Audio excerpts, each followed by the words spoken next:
Hello everyone, welcome back to McSolaar TV. David here. In this video we answer some of your questions. So let's get to it.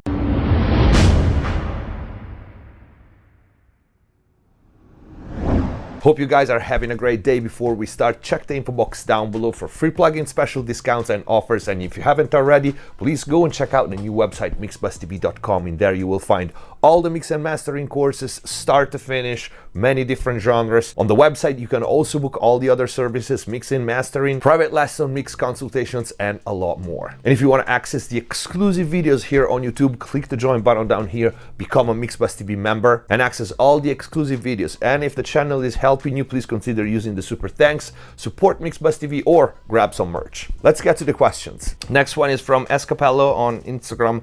Do you always need a compressor on your 2-bus? Or is like dynamic EQ and a limiter sometimes good enough? I sometimes have the idea that a mix sound cleaner without a compressor on 2-bus. Much appreciated, and thanks for all the great tips and knowledge. So, no, absolutely not. You don't always need a compressor on your 2-bus. You don't always need anything on anything, really. So I said this probably at the very beginning of my channel. Don't do anything by default. If you feel like your mix sounds better without 2-bus compression, don't use it. It's that simple. You absolutely, there's nowhere there is a rule that says that every mix has to have a 2-bus compressor, and sometimes you need two, you know. And as the same for the dynamic EQ. Like, actually, I don't think I've ever very rarely use a dynamic EQ on a mix. I just kind of started using it more often since I have the SSL Bus Plus, because I have it's in there and it's like awesome. And so I found uses that I didn't think about before, but it's very rare, at least for me, a dynamic EQ on the 2-bus. And do not mix with a limiter on the 2-bus. I don't care what everybody says, just like they don't care that I say don't mix with a limiter. It's, for me, stupid. I explained why. I gave a logical explanation in multiple videos, and everything else is subjective. Like, if you prefer to and blah, blah, blah, blah, blah, yeah, do whatever the fuck you want. But objectively, you got no reason to mix with a limiter on. Is only detrimental. And so absolutely don't mix with a limiter on. Next one is Merloner Moo. Sorry in advance for butchering it. I've seen a lot of engineers setting gain using trim plugins rather than the actual fader. Enlighten us with the reason behind it. Setting gain using trim plugins rather than actual faders. I'm not sure what you mean. I assume you mean you've seen engineers using faders to do gain staging instead of gain plugins. I think it's completely wrong. That's that simple. I have an entire playlist on gain staging. It's in the word. Gain staging should be done with the gain. And, you know, gain is for gain staging. Faders are for mixing and automation. I honestly never seen anybody doing gain staging with faders. They might do a rough mix, but if anybody does their gain staging with faders, that's pretty much idiotic, because faders are gonna move. Unless your mix is completely static top to bottom, which is not a mix. My assistants can do a static mix in 5 minutes. It's called a rough mix.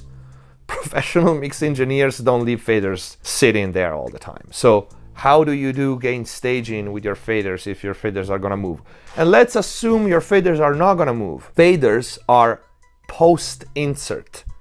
So let's say you have a bass track or a vocal that is too hot, right? And you do your gain settings with the fader, and then you open a plugin or you insert a piece of hardware. That track is still too hot, because the inserts are before the fader. It's pre-fader, right? And so, yeah, in some DAWs you can change it, but the idiocy is double at that time. Gains are for gain, they come before the inserts and before the processing.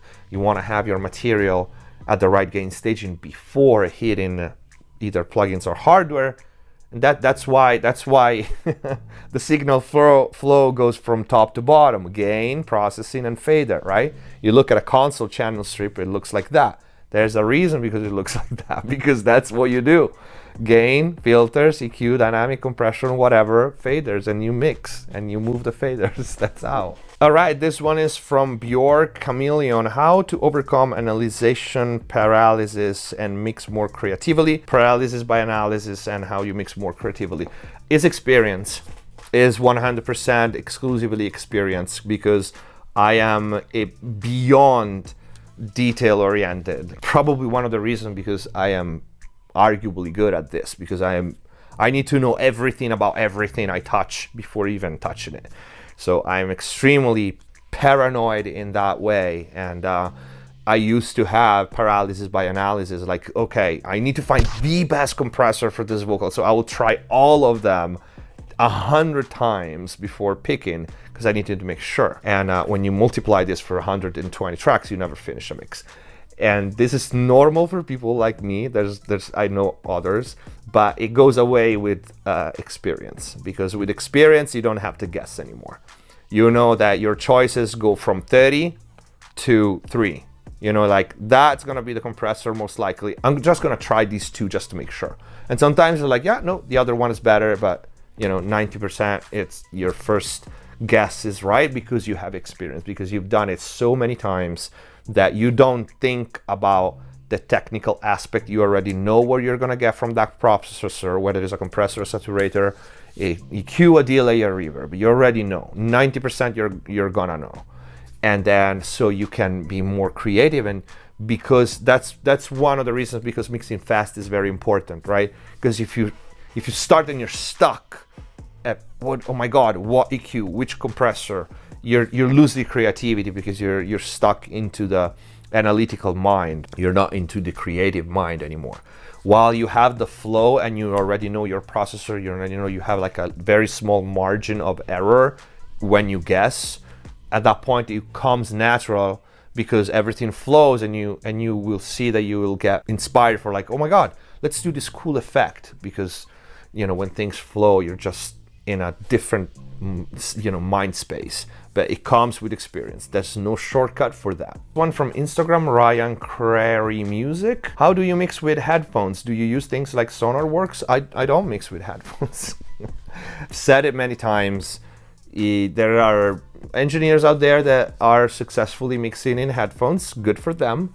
I'm not one of them. I don't like it. I don't think it's, you know, a viable solution for mixing. And I check things in headphones, but you know, not more than like a minute or two every mix, just for certain things like my Sennheiser headphones or my Neumann headphones. And I check a couple of things that I know I have a reference for those things in headphones, and so it's just like a quick put them on, let's check this top end, okay, it's good, let's move on.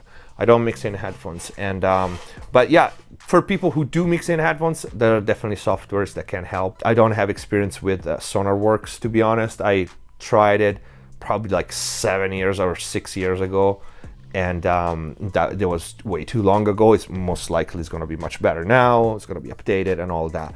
I know people like some of the software out there. I did a couple of videos on some of those softwares here. Those would be my choice. Although I do have a video which is search mixing with headphones in on the channel. You will find it. It's an old video, but it's probably one of the most famous and most loved videos that I've ever done, in how you can analyze your reference material to have probably arguably the best breakdown of both frequency range and positioning and sound stage when you mix in headphones. So there are a couple of techniques that I explain in that video. I'm going to put it in the info box down below that will most definitely improve your headphone mixes. That at least at that I can guarantee, because it happened before. Alan King 6, hi David, how mono is your bass and low end on your mixes? I'm starting to listen that only below 60 Hertz makes sense to be fully mono, and it's good to start spreading above that gradually depending on the genre track. That's pretty much correct. I mean, it depends on the degree. There's level to everything, so I wouldn't push 80 Hertz all the way on the stereo, on the sides, and you know, you need, so this is the point of the low end. The low end below a certain frequency is omnidirectional, right? So you can't perceive if it comes from the left, the right, the center, or in between. That frequency is, I think, on paper, I think it's around 100 or something, or 120 even.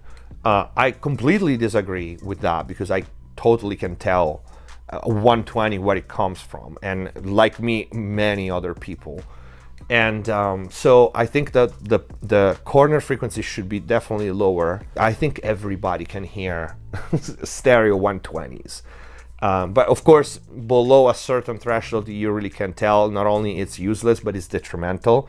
But what you need to make sure of is not really whether or not you want to have stereo information on the low range, let's say 100, which is pretty darn low. It's the balance of how much. You need to make sure of two things. You don't have more on the sides than on the mid, and then that you're not out of phase with that stereo signal, because the whole point of having the mono low end is not only because the low end is omnidirectional, but because if you have stereo low end and you print in vinyl, the needle is going to jump, and so you're going to have your whole batch of vinyls ruined. But nowadays everything is a little bit different, even the printing of the vinyl. So it needs to be assessed case by case, like you said, genre by genre. But it's definitely not 120. But the most important thing is, one, you don't lose the center with the low end, and two, that you're not out of phase with the stereo content that should be added to what's in the center. Paul Wigman, do you hear any difference between converters? Oh yeah, absolutely.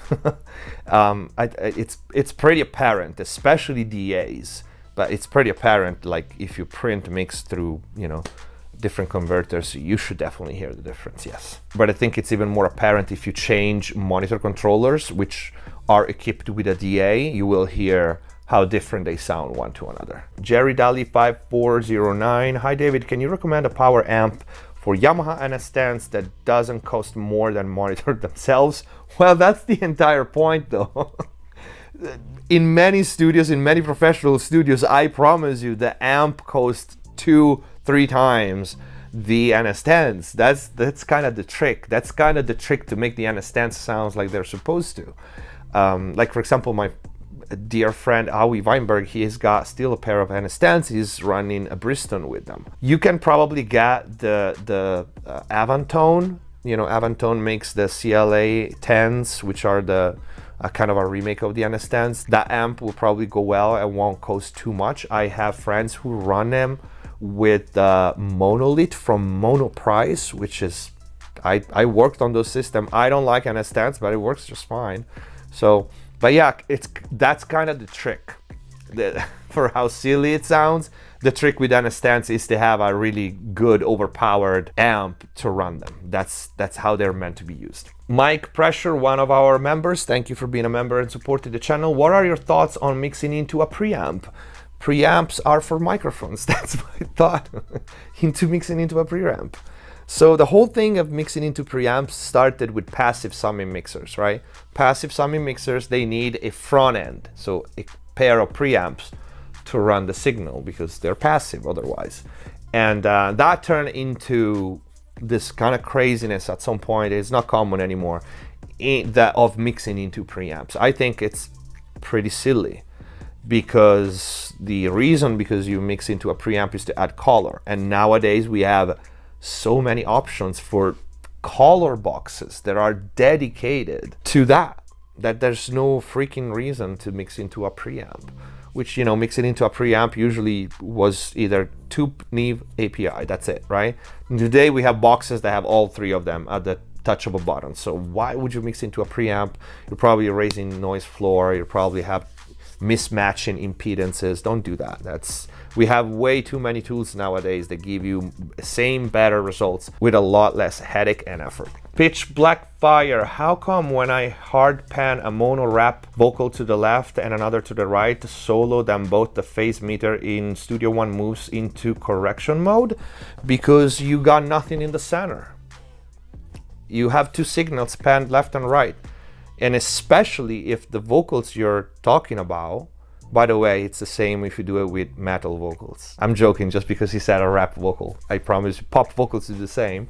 But especially if you copy that vocal and you pan it left and right, and it's not another performance that you're panning, those two vocals, left and right, they will go 100% out of phase. And so that's what the correlation meter is telling you. That's not how you do stereo vocals. Stereo vocals will still have a component in the mono channel, and then you will have two doubles left and right, ideally. Or you can have one double that you stereoize, and nowadays there are some mixes that have like either no center, which I'm not a fan, to obtain the super wide stereo effect, or very low mono channel, which I'm not a big fan, but at least it makes sense, at least for certain parts of a song. But that's what's happening to you. You have no mono channel, and especially if you use one vocal and you copy it and you pan it, even if you delay it a little bit, you're like either 100% or 90% out of phase, which means when you're gonna listen to your mix in mono, you're gonna hear no vocal at all. If the correlation meter is all the way on the other side, you're literally gonna null it. When your mix is gonna play it in mono, you will have 0 vocals. I have several videos on how to mix stereo vocals here on the channel. Just search stereo vocals. Engine hits Archie, one of the winners of the remix contest, our first remix contest. Actually, we're gonna have another one soon, which is one of the members. Thank you for being a member again. What should I do to work for you, with you? Well, right now there's no application for it. We are taking assistance at the new studio, the one that we opened recently. So but I think the spots are already filled, or we have people in line, and right now that's it. There's no application. If and when there's gonna be application to work as an assistant with me, either with me or at the studio, most likely will have to be local and not online. It would be just way too complicated, even for like time zone difference and stuff like that. So all those kind of potential jobs that could become available, they would have to be local. And that's it for this Q&A. I hope you guys liked it. If you did, please don't forget to leave a like, comment down below if you have questions. The best will be answered in the next Q&A videos. If you haven't already, go check out the new website, mixbusstv.com. In there you will find all the mix and mastering courses available, and you can book all the other services. Click the join button, become a MixBustTV member if you want to access the exclusive videos here on YouTube. Consider using the super thanks if the channel is helping you. Thank you for watching. Subscribe if you haven't already. Stay safe. See you next time. Hands on my neck, hands grip my throat. Lift me up, man, take control.